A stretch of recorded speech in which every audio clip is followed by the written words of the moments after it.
¿Cómo es posible que una madre le tenga miedo a su propia hija? Lo que vas a escuchar hoy no es una teoría de conspiración de Internet, ni un invento de la oposición. Esta es la historia real, cruda y sistemáticamente olvidada de Susana Higuchi y Keiko Fujimori. Un pacto de poder absoluto que terminó por destruir a una familia desde las entrañas de Palacio de Gobierno, y que hoy te va a congelar la sangre.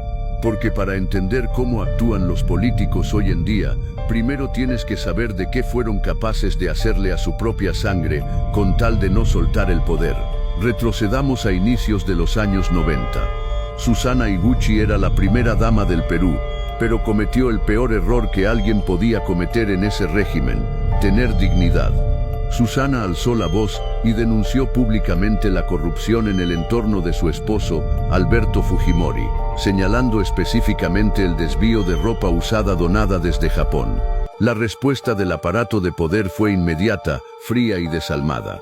Según las declaraciones que la propia Susana Higuchi dio años más tarde bajo juramento ante el Congreso de la República, fue secuestrada dentro de las instalaciones del Servicio de Inteligencia, inyectada con sustancias para adormecerla y torturada con choques eléctricos para obligarla a guardar silencio. Un infierno en vida dentro del propio palacio. Cualquier hijo o hija, al ver que su madre está siendo destruida, encerrada y maltratada, rompería el mundo entero para sacarla de ahí. Desesperadamente buscaría protegerla. Pero aquí es donde la historia da un giro escalofriante. Con apenas 19 años de edad, Keiko Fujimori tomó una decisión estrictamente calculadora. En lugar de ponerse del lado de su madre marchita y respaldar sus denuncias, decidió darle la espalda.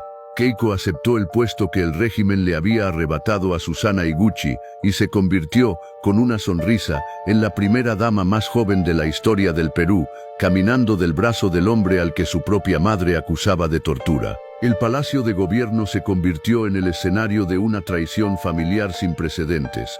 Años después, tras la caída del régimen fujimorista en el 2001, Susana Higuchi confesó ante las comisiones investigadoras el terror psicológico que vivió.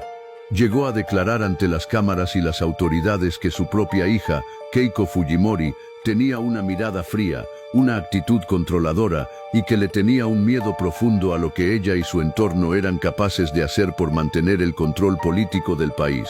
Susana Higuchi fue desplazada de su hogar, de su dignidad y de su rol de madre por su propia descendencia, sacrificada en el altar de la ambición política. La ambición por el poder ciega, pero en este caso, congeló el corazón de una familia. Por eso, la próxima vez que veas a los líderes de los partidos políticos tradicionales, a Keiko Fujimori y a sus aliados del Congreso, pararse frente a una cámara a hablarte de la familia, de la moral, de defender la vida y los valores del país, recuerda muy bien este pasaje de la historia peruana. Porque quien es perfectamente capaz de darle la espalda, callar y reemplazar a su propia madre en su peor momento de vulnerabilidad, no va a dudar ni un solo segundo en darte la espalda a ti, a tus derechos y a todo el país.